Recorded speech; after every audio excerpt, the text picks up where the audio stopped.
The Lewis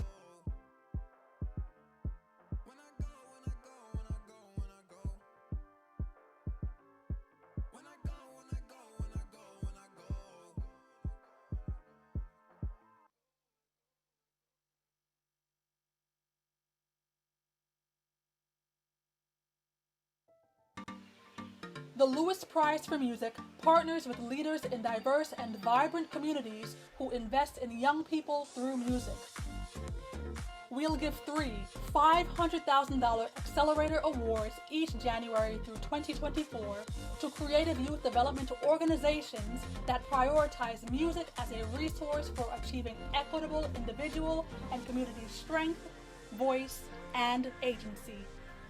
We encourage youth music programs, large and small, from all over the country to apply.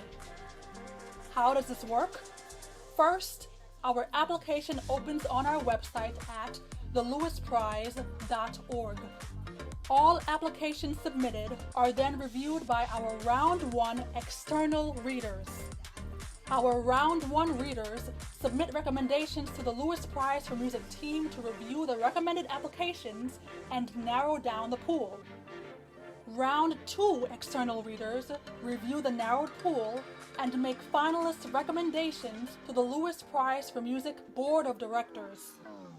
Next, finalists are notified, submit an RFP, and host virtual site visits for the Lewis Prize for Music team. We publicly announce the finalists prior to the finalist review panel deliberation.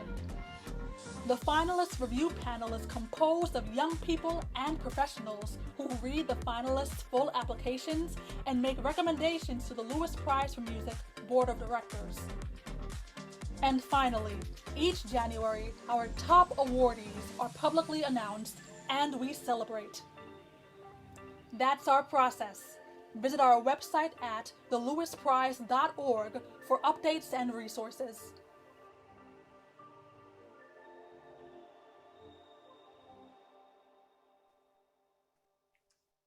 Awesome. Welcome to everybody that is joining us today on our webinar.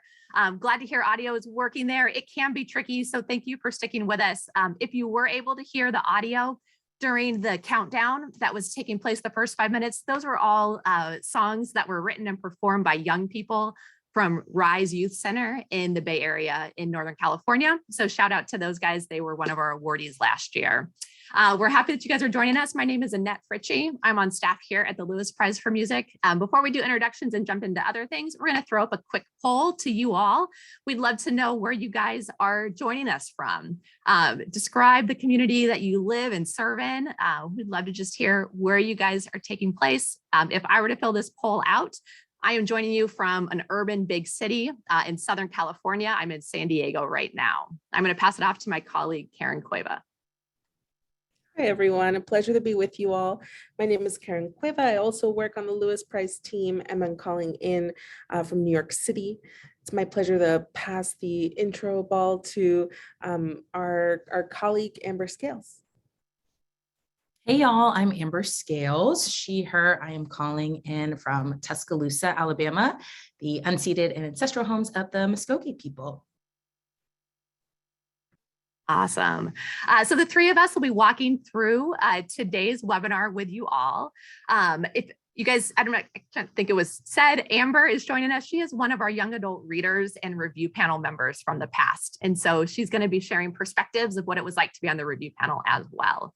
We'll go ahead to the next slide. Polls are coming in. It does seem like most of our audience today, about 50% of you guys are coming from the big urban cities. That seems pretty parallel, honestly, or even a little bit lower than what we get from all of our applications.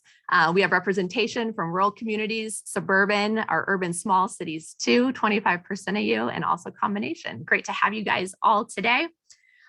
During our call today, it'll be no more than 60 minutes. And what we're going to be doing is, first of all, telling you more about who we are as a foundation, about the Lewis Prize. We'll give you an overview about this current Accelerator Awards application process and changes that have been made. And then it'll be open to Q&A for all of you guys at the end. We will probably not get a chance to get to all of the questions asked today, but we will feel free to please send them there through the Q&A section, and we will respond to all of them through email throughout this week. Wonderful. So moving on to our next slide, we are going to be today diving deep into the Lewis Prize and our process around granting, where we're getting our inspiration from, how the application is going to be laid out. It's going to be hopefully as comprehensive as possible, but a little bit on the Lewis Prize front. The Lewis Prize for Music is a national philanthropic foundation. Mr. Dan Lewis has committed $20 million over the course of 5 years, and we're just about to launch our 4th year of granting. Really, the heart of the Lewis Prize is in hopes of uplifting creative youth development through music, through leadership, equity, vision, and systems change. And we'll get into really the deeper dive on those terms a little later.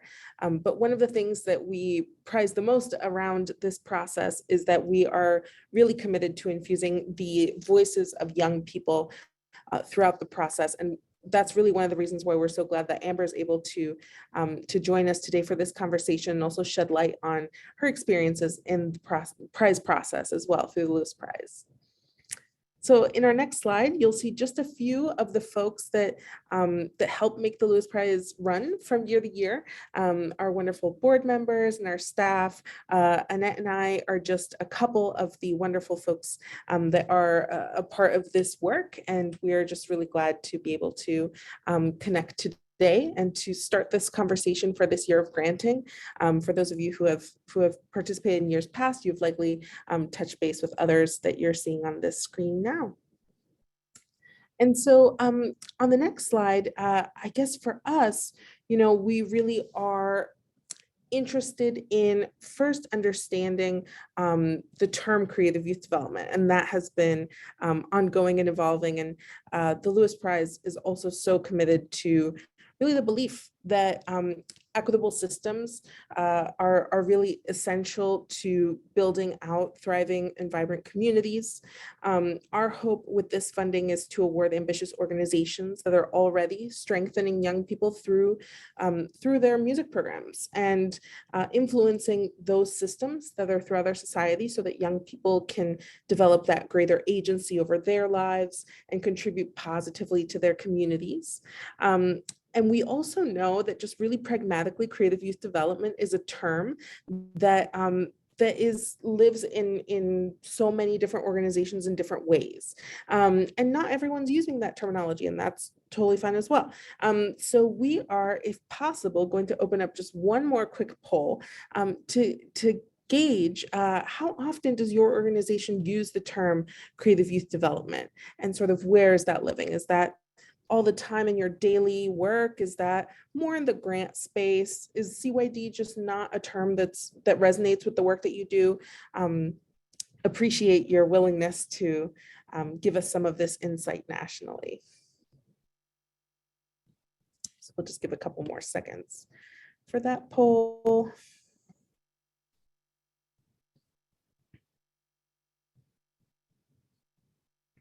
Wonderful. It's looking like it's fairly evenly spread, with sometimes and definitely showing up in grant language.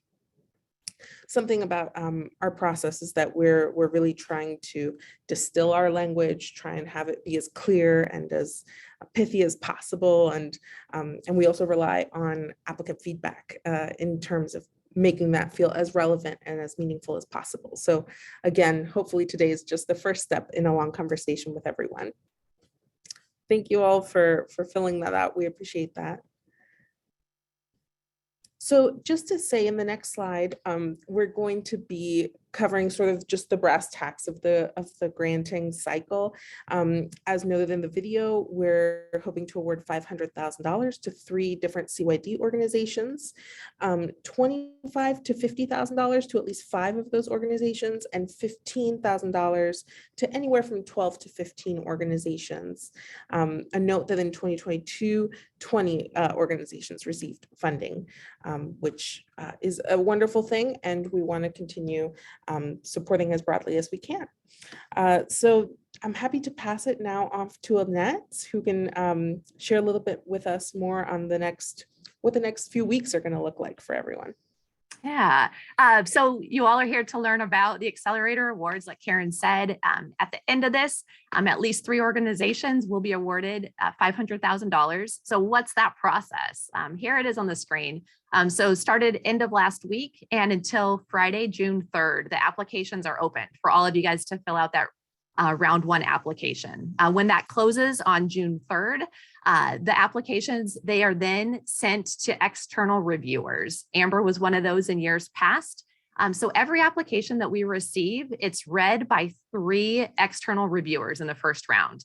So 3 different people will read your application. At least one of those individuals is a young adult, someone between the ages of 18 and 25. Sometimes 2 young adults read them too. They review about 20 applications, everyone in round 1, and then they give their recommendations to move forward. So that's kind of that 3rd step there. They move forward, give thumbs up to a handful of organizations that should move forward. The Lewis Prize, we kind of review those applications, do a double check on due diligence and whatnot, and then we send them out again to a semi-finalist review panel. Semi-finalist review panel is, in years past, has been 2/3 young adults, 1/3 older adults that look at that materials from the semi-finalists. And then they give the recommendations to our board of directors to approve our finalists. The last 2 years, those have been 8 organizations that have been finalists. The finalist organizations are notified and then they submit a larger application. It includes an RFP and they host a virtual site visit as well. It takes place the end of September and throughout October. And then we take the finalist materials and we send them out again to a different panel of external reviewers who are our finalist review panel team. They take a look at the materials throughout November-ish, and then we meet together as a finalist review panel team. Finalist review team makes the recommendations to our board of directors, and that's how we make our selection. So going on to the next slide, here are the timelines of those different steps for this year. So right now, round 1 applications now until 5 p.m. Pacific time, June 3rd. And then June 5th through 29th, if your application is selected to move forward, meaning the round 1 application reviewers give it a thumbs up, you will be notified at the beginning of July and asked to submit a few more additional materials. It's hopefully not a huge lift, but certainly more than round 1. And then those applications and those applicants will be notified in early September if you are going to be a finalist or not. The finalist, which was 8 last year, to do their RFP and a virtual site visit, those dates are September 12th through October 21. And then we make the public announcement of who is awarded and funds are given out, and that'll be January 2023.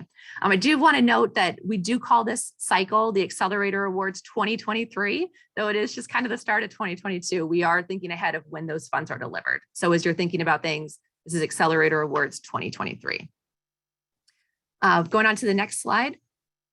Some resources as you're going through your application, super encourage you to go to the lewisprize.org. You're going to find lots of great resources there. There's frequently asked questions on that website that take you through this process. There's also a page there, Contact Us. Karen and myself reply to all of those questions that come in. So if you have just a small question, or maybe your organization is unique, you don't know how it fits in, please reach out to us. We'd love to hear from you and assist you as you're going through this process. Also on our website, you're going to find some really great resources. One of them, I just want to highlight the Midcasting Toward Just Future reports. This is something our knowledge generation team put out last year. The link is in the chat there. It's just been compiled of research and feedback from past applicants and awardees about what is taking place in CYD and systems change work that we've noticed over the last few years. There's some great info in there, and a lot of our review rubrics that we have for our review panel members is based off of some of our findings in the Midcasting report. Also on our website too, past awardees, there's videos that have been made for all of those awardees. There's essays that have been written by some of their executive directors. There's great insight there of the work that they're doing and maybe some parallels to what the Lewis Prize is looking for. If you've been a past applicant before, you'll notice year to year, this is our 4th year of having the Accelerator Awards. Every single year has been slightly different, though we are certainly focused on creative youth development, leadership and systems change. We're just kind of taking feedback from you all. We always ask surveys at the end of our applications. We read all the answers to those and try to incorporate it. So some changes that you'll notice this year, hallelujah, there are 66% fewer narrative questions than 2 years ago. We've heard the surveys. You all, thank you for sharing that our round one applications have been a little bit too wordy. So we've cut that down significantly. If you're a past applicant and you log into Accepted, you'll also notice that some of the questions are pre-populated from answers last year. So hopefully that will cut down on your time in applying as well. If it's pre-populated, please know that it is very editable. You do not have to submit the same answer as last year. If it's a narrative, we encourage you to add edits to that. But pre-populated to cut down on time. And then also there are 2 more webinars that are taking place to help you through this process. The next one is April 12th. My colleague Anne Gregg will be sitting down with one of our past awardees beyond the bars and have an interview with them. And then Karen and I will be back in early May to follow up with other frequently asked questions to walk you through this process too. Let's see. And then just some helpful hints too, we want to add, there is a section for uploading musical examples from your young people. We strongly encourage you guys to not upload those examples on the last day, like on June 3rd. Majority of applications do come in the last day, which is fine. But just kind of a pro tip, the server at Accepted, it sometimes gets overloaded and it might take longer on that last day. So as you're working through the application, maybe upload those musical examples sooner. And then also just want to keep in mind too, those long answers, the narrative open answer questions, we really believe that they should take just a total of 2 to 4 hours. If you find you're spending significantly more time on there, just take a breather. Should be zeroed in between 2 and 4 hours. Amber, will you give some insights too about other parts of the application? Yeah, sure. So the other things we're looking for in those first long answer portions is that racial equity, diversity, and inclusion language spread throughout all of your questions and examples. So we want to see this reflected as a value of your organization, how it relates to your work, to your young people, to the things you do every day. So it does have its own specific questions later in the applications, but as readers and reviewers, it's really helpful for us to see what you do with those values throughout all of your work. The second thing on that same sort of form, if we want to see things echoed throughout an application as readers, is we're looking for the voice of your young people. Now, they're not going to be the people filling out this application, but we want to see language about their leadership opportunities, the ways they're compensated from their work, the way their ideas are valued, and see examples of them in all pieces of the application throughout, not just in the individual questions asking about their leadership.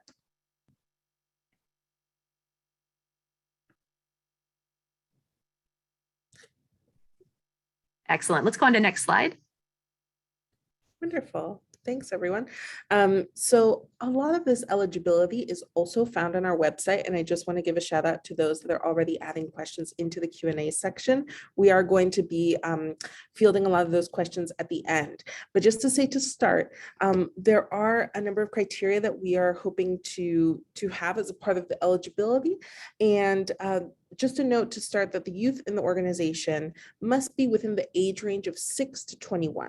That doesn't mean that if your organization works with folks under the age of 6 or over the age of 21, that you're not eligible. It just means that the great majority of folks that are in your program that your organization is serving are within that age range, 6 to 21. Also, the youth in the organization must learn, create, and perform music for at least 50% of their overall program participation time.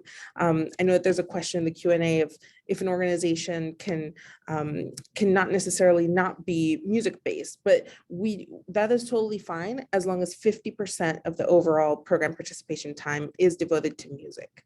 Hope that answers that question. The program work we do ask that has been underway or in operation beginning in or before 2017. We also ask that organizations be an independent 501c3 or have a partnership with a fiscal sponsor, that the organization organization be in the US or the US territories, and the young people it serves reside in the US or in the territories. That the organization operates independently of schools and school music programs and operates outside of school hours. So these are for organizations working outside of the school day. We're asking for orgs that provide consistent, ongoing participation, for opportunities for youth that sequentially build skills and relationships over time, ideally multi-year. We know that many young people operate within these organizations for many years of their formative early life. These can include just to note, one-time classes, short-term workshops, or summer camps are not eligible. So we are looking for more of that sequential over time organization building. And then finally, that the program and work be at least 40% of the board of directors and or management staff reside in or represent the community served. That can sometimes be a criteria that is a bit more amorphous, because we know that that means a lot of different things to a lot of different people. So we leave that to the applicants. If you have a question about residing in or what community served means, feel free to reach out, but we largely leave that in the hands of the applicant. And specifically for leaders, on the next slide, leaders of the organization must write the first round of the application. That is because we want to create as equitable of a playing field as possible. We know that not every organization has a dedicated grant writer. So we do ask that all leaders write that first round, and that all leaders also have been in their role at the organization beginning in or before the year of 2020. So if you've started your role after that point, your organization is not eligible to apply at this time. So if you have questions about that, again, please don't hesitate to reach out, email us at the info email on our website. And then also that we do ask that leaders reside in the local community where the work and program is located. Again, we leave that specific designation to the applicant to understand what local community means to your organization. A note that we are defining leader as someone who reports directly to and is solely supervised by the board of directors. This oftentimes can be named as the executive director of the entire organization. For organizations that have more than one person reporting directly to the board of directors, the leader eligibility requirements might be interchangeable between those leaders. Again, reach out. If you have any questions throughout this process, we want to make sure that we are in touch, that we are supporting, and that we are making sure that this process feels as smooth as it can. And before we go on, is that we're hoping to add one more poll just to understand whether folks have applied before, or if this is the first time that folks are going through this process. That's going to help us in this next dive into the accepted platform. So appreciate, again, once more, your support in these polls. All right, this is super helpful. Excellent, excellent. Yeah, it's looking like for a majority of folks that this is their first time interacting with the Accelerator Awards process. So fantastic. All that said, I will pass it to Annette to talk about the accepted platform. Excellent. Thank you, Karen, for walking us through all of that. Again, questions added into the Q&A, we'll try to get to those, but we'll certainly reply if needed too. So here we go. You are ready to apply. There's a link at lewisprize.org, and it'll take you to this page right here. We use an organization or a company called Accepted. It's a platform that does grants, it does awards. Maybe you or young people have applied in other facets too. It's definitely arts-based. This is our page here. You'll see start the application on the left-hand side, click there. It's going to open up a big menu there. Next slide. It'll show all of our past applications, and I'm going to wait for it to pop. We can get to the next slide real quick. There it is. Perfect. Okay, sorry. Back one more. I was off. Thank you. My colleague, Alexis Jackson, she's in the background doing slides and she's rocking it. Thank you, Alexis. Okay, here you go. 2023, choose the 2023, please. And then once you do, you'll click on apply to the 2023 Accelerator Awards. If you are someone who has applied in the past, you're just going to type in your credentials from before. And if you're a new applicant, you need to sign up for an account. This next page is what might throw some people off. So here's for new applicants. Because of the way just accepted is created, you need to choose I'm applying for myself. We wish that we could have it say I'm applying for my organization. So just choose myself. And as you continue through, you'll realize that you are for sure applying for your organization. Great. Then it'll pop you right into our application. So this is what you'll be seeing. The first page is those eligibility questions, the criteria that Karen went through. It's just going to list it here in yes, no form. You need to answer yes to all of them if you qualify. So make sure you answer yes, and then it'll move you on. If you answer no to them, you're not eligible. And so your time is really precious. You guys are doing phenomenal work in your communities. If you don't meet our criteria, please don't apply. Talk to us and let us know, and maybe you'll be eligible in future years. But if you don't meet our criteria, please don't apply. The second part, we can go next slide. Great. So we've got the eligibility, and then the next part is general information. Step 2 on that page, it's stuff like your name, your website, size of your town, your county, things like that. It should be pretty logistical. If you've applied in the past, those will be pre-populated for the most part. The third section, this is the long answers and like the narrative questions. We're going to spend a lot more time on this during this webinar. And this section 3, this will be the bulk of the time that applicants will spend in applying for the Accelerator Awards. You'll notice there's a significant less amount of questions than we have in years past, the long answers. And then the last part are musical uploads. We ask you to submit 2 video or audio performance pieces from your young people. And we'll go into that more in a little bit. So let's take it to the very first narrative question. Amber, I think you're taking this one, right? Yeah, so the organizational overview is the first of these long answer questions. So like Annette mentioned earlier, these total should take about 2 to 4 hours for your org leader to complete after they've done the short answer things at the beginning. So as a reader, this is our first opportunity to see what your organization is doing. So we want this to be really descriptive, to let us know about your community, your organization, the types of young people you serve, the people you have on your team or as partners in your community, what the music part of your music programming is, and then the other things you do to support your young people, whether that be through their transition into college or into the workforce, or whether that be through things like the COVID-19 pandemic or any other things that affect young people just as we continue to develop into the people we are trying to be. But it helps us to see how the work you do is relevant to your community and to the young people you serve. So really letting us have a narrative version of your work and bringing us as much as you can into the everyday of your organization is really, really helpful in this first question. And I think our big idea, our systems change are next. For sure. Yes. So the next question that we're going to ask applicants is really asking organizations to share about the focus on the 2 intersections of systems change thinking, those being macro systems and civic systems. So here are examples, just to say that this is not the full, gamut of all systems, but just to say that these are examples of macro systems being cultural preservation, racial justice, immigrant inclusion, et cetera, and civic systems, including education, child welfare, the justice system, et cetera.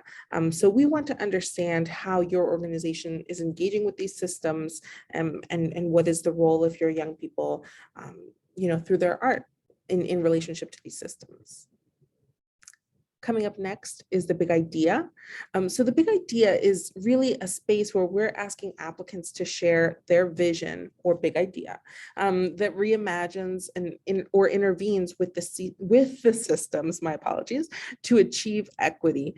And here are the things that your big idea is probably not. It's probably not your organization's mission statement, and it's probably not a specific program or a program design. The big idea is more so an opportunity for the readers to be able to gauge how your organization wants to reimagine or intervene with systems. And again, if there are more questions as you're going through this process. We can't certainly share any avenues of how to answer, but we're happy to listen and to say, oh, is this sort of the avenue that you're thinking of through this question? Because we're always looking to refine our application. As you see, we've got, I think it's 66% less, fewer questions. So just to note that on the big idea. And coming up next, we do have a question on racial equity and inclusion. We're asking applicants to explain how is your organization representative and accountable to your community in respect to racial equity, diversity, and inclusion, REDI. And we're asking, what does REDI look like in the day-to-day of your programming, your organization, and your governance? I'll pass it back to Amber now to share with us about youth leadership. So youth leadership is one of those things that, again, we want to see throughout the entirety of your application. We really believe at the Lewis Prize that there's a shared experience that happens between the respect and the love and the community and trust you're building as an organization to your community partners, but also directly to the young people you're serving. And that in order to best do that, those young people need to be centered in the work you're doing and their voices need to be upheld. So we want to hear about that in two ways. First is the way that you center their voice and agency in the artistic practice that the young people are taking part in. And second is in organizational decision-making. So this is really the difference between positionality and power. So we want to know about both. Do you have places you put your youth in terms of councils or ways they're involved in decision-making, but also what sort of power do you give them over the type of creative youth development? Do they have input in your big idea and your systems change? And are they reflected in the sort of work you're doing?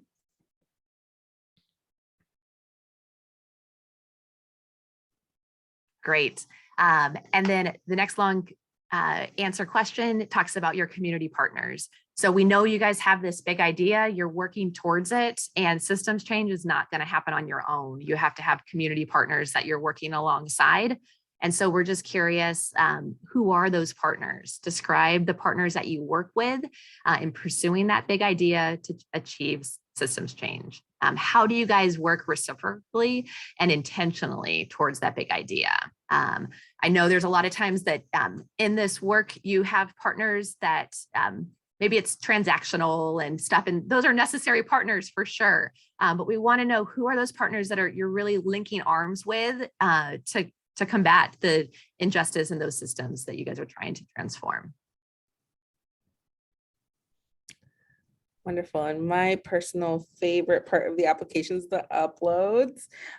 We are asking applicants to upload two separate different insights. So the first being a video or audio upload or link of your young people performing music from the last 2 years that displays all or most of the following elements. So that includes rigor, musical artistry, personal expression, youth leadership, cultural identity, and enthusiastic engagement, which we know is certainly going to be visible in all of the uploads.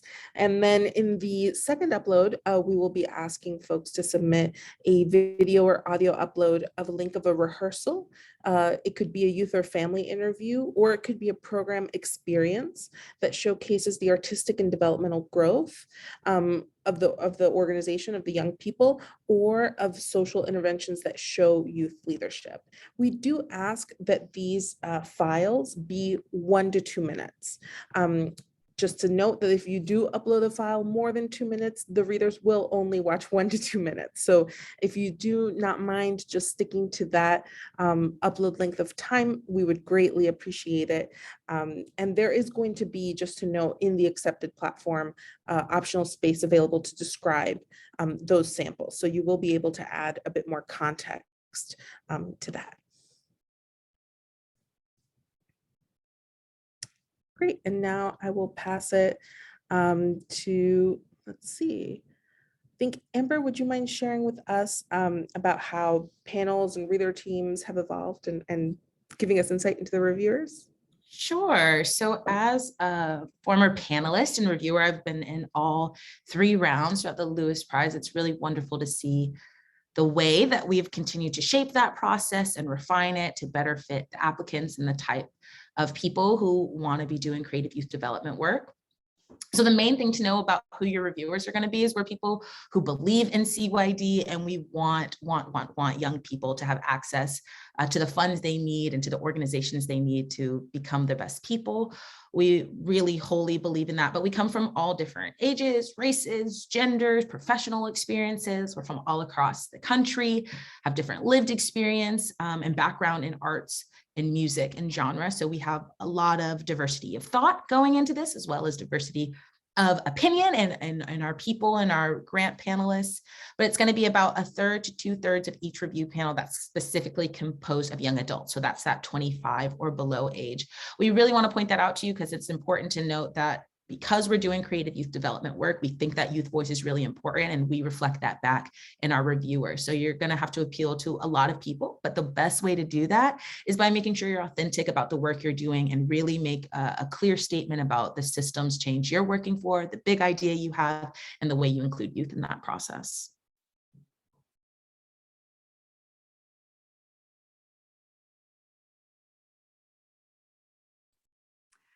Excellent. So that's kind of overview of the whole application process.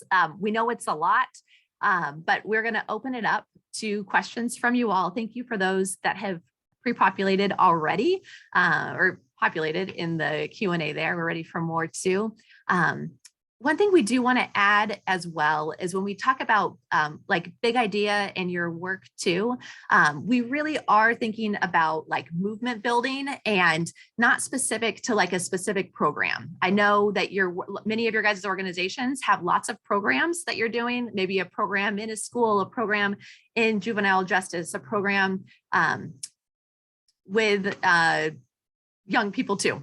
So we know they all work together, but we're curious about how they all work together in that big idea. And so your application will be more competitive if you don't write about a specific program. Does that make sense? But more about just that whole big idea and the movement that you're creating and that you're a part of.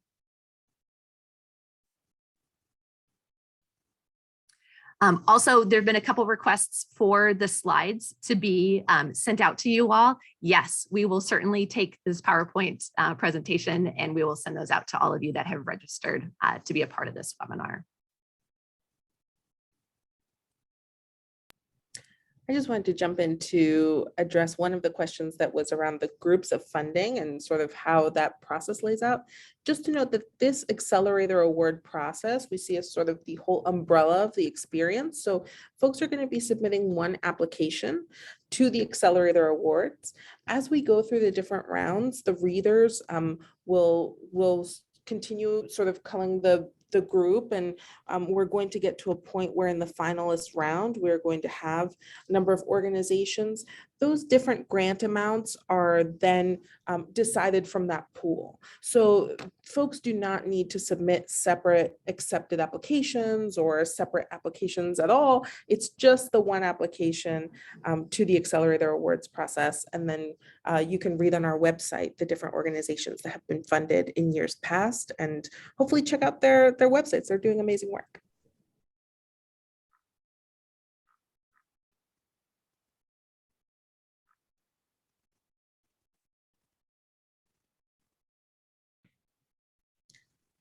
Annette, do you want to speak a bit more on these questions regarding the big idea? It seems like a lot of folks are interested in engaging sort of how they should approach that question. Sure. So big idea, if thinking about it as like, what's the movement you all are trying to do, and not just a specific program. We'll give an example of, oh man. Annette, I think I might be able to jump in here a bit. I love that. Thank you. In reading applications, the best way I can describe the difference between what reads to reviewers oftentimes as a clear big idea versus an unclear big idea. And the reason Annette is cautioning against using a program as your big idea. Think about your programmatic elements, the type of work you're doing with young people as strategies for reaching your big idea. So your big idea is more of your moonshot. It's if we could create this type of world through our young people, our partnerships in music, this is what we're looking to do. So it generally going to speak more to that systems change piece and more to creating a broader type of goal for your community, for the people you serve, for your partners, rather than doing something specific with this program or teaching young people specifically this musical genre. So it's different from every organization, but it's not your mission, vision, values in the way it's stated. It's more of the driving force, the ethos around the world you want to create for your communities and for the young people within them, if that helps. I think that did help. That's clearer. Yeah. So also like another example of like a program would be like free tuition is what you're like, don't write about the free tuition program, right? Write about what the goals are of the work and the strategy that you're doing.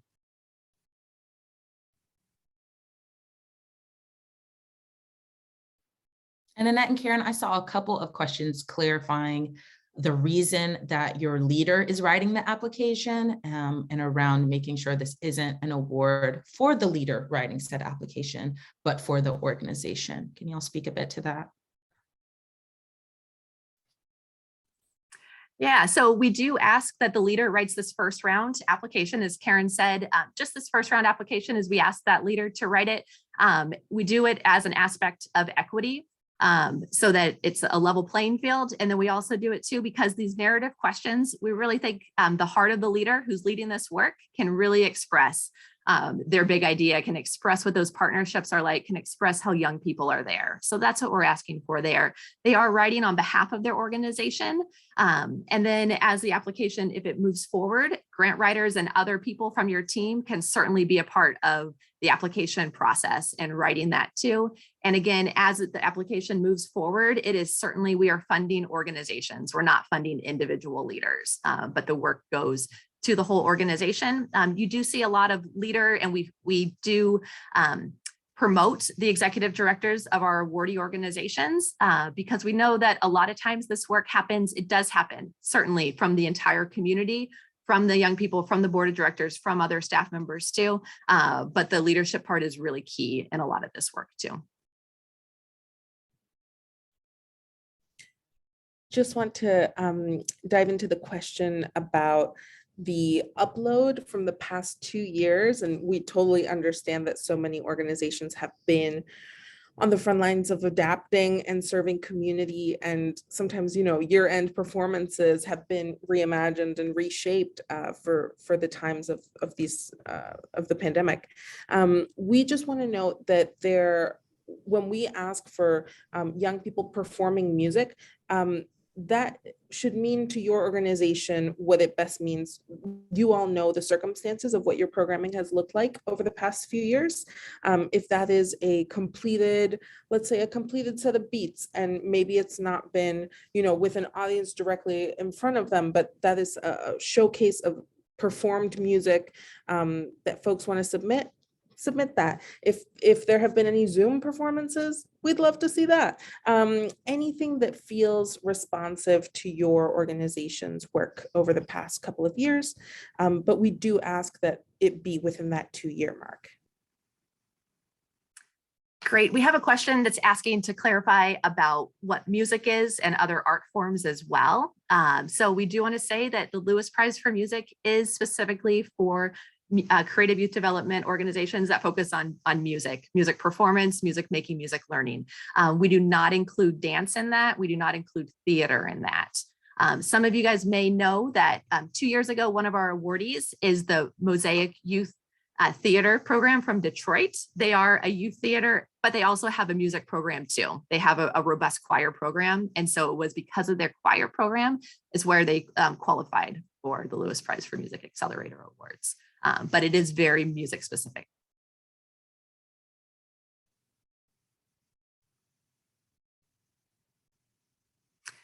We have a question of asking if you do not advance, your application doesn't move forward, when will you be notified?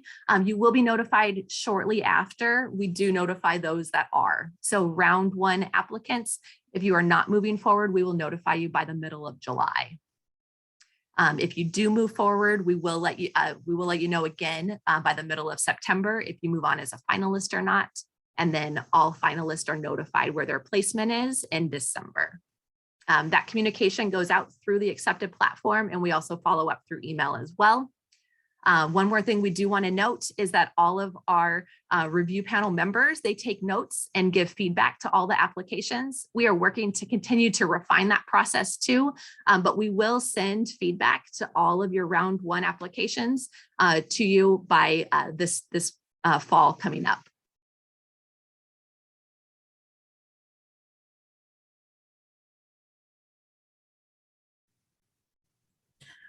There's a question here a little bit earlier on racial diversity and certain communities not being as racially diverse as others, and sort of how is that assessed throughout the process. We try to be as expansive as possible, and that's why it's noted in the application. We ask specific questions on tell us about your community, what are the systems that your community is interfacing with, and if your community happens to be more like in this question, a white rural youth community, that is not going to be assessed in any sort of different way. It's just that we of course don't have the privilege of knowing how every single organization operates. So we just ask as many questions as we can to be able to understand how your organization is approaching systems change and how the leader is uplifting that work throughout the organization. Great. We have a question. If someone is applying from a larger arts organization, not music specific, yep, if there is a music program within there, you can certainly apply if there's music making a part of that.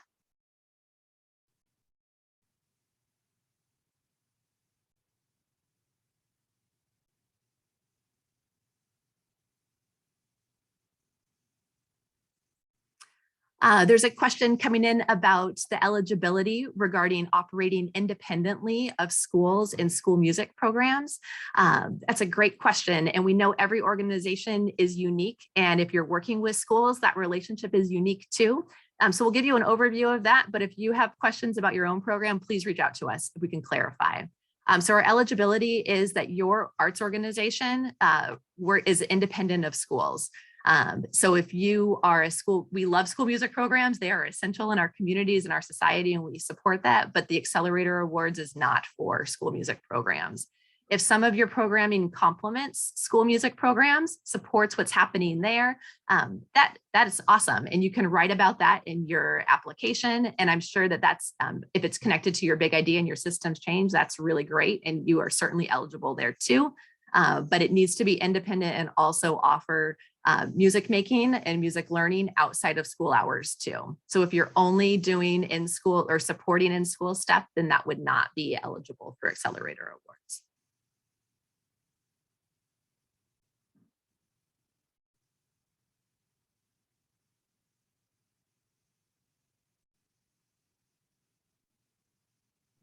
Just to note that I am seeing a couple questions that are very much organization specific. And we know that there's so much complexity around how organizations are structured and how programming is dispensed throughout the organization. We encourage you all to reach out to us via email, info@theLewisPrize.org, to be able to touch base and to really address the questions at hand. We're hoping that this space can more touch on the portions of the application that will be relevant to everyone's experience. So just appreciate everyone touching base in different ways. Thank you for that.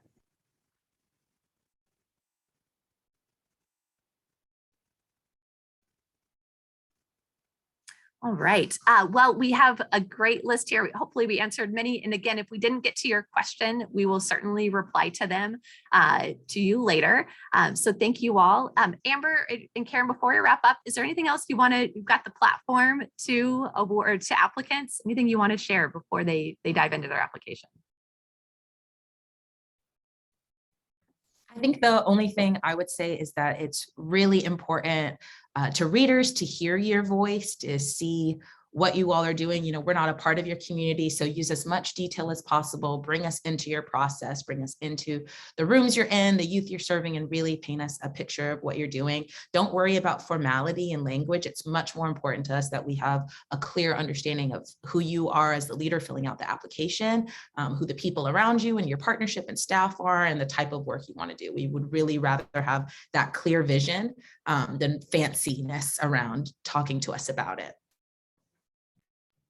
I think that was beautifully said, Amber. I think that as we're connecting on an inquiry basis, as folks are reaching out, before you submit your inquiry, I would just encourage everyone to take a detailed look at the website. We have tried our best over the years to put as many FAQs or share as much about folks who've been funded previously, or share about our own approaches towards a lot of this conversation on systems change on the website. And so if you want to send in a question, please do. And also consider that the answer might already be listed on the website. All of that said, Annette and I and the rest of the team are also here to support everyone throughout the process. We don't want folks to feel like this is a huge burden and that this is, something that's going to take up so many days. We want you all to be doing the work that you're doing with the young people in your community. And so be in touch so that we can support in this process, and so that we can move through this process and get to know as many of you as possible in a really meaningful way. And just to share that also opportunities to be in touch also exist through social media. Here are all of our handles: Twitter, Instagram, Facebook. If you want to repost about the application being open, we've got some hashtags here that help folks get around. But as always, also check out our website. We've got a lot going on there. And one of the people who helps do our website is Shanika John Jordan. She has been backstage of this webinar doing a great job. Alexis, Shanika, Delug, three of our colleagues. If you guys want to turn your cameras on and just give a wave of who you are, not required, but if you want to. Our team is great. Thank you guys for supporting us in this. Applicants, those that have been attending our webinar, we just love your work. Getting to hear about it through these applications is really inspiring to us. It keeps us going, and we're constantly trying to just evolve and adapt to the work that you're doing so that our funding can get to you and be meaningful and move your work forward. It's a pleasure. Thanks for joining us today. All right, we'll see you guys again in a month if you want to jump on. It's going to be kind of similar to this webinar, but please check out the April 12th webinar with our past awardees. It's going to be really great. Again, thank you guys. Amber, thank you for joining us today. You gave such really beautiful and just authentic answers. Thank you for that perspective and just jumping in. We love having you a part of this. Thanks so much, everyone. Have a good day.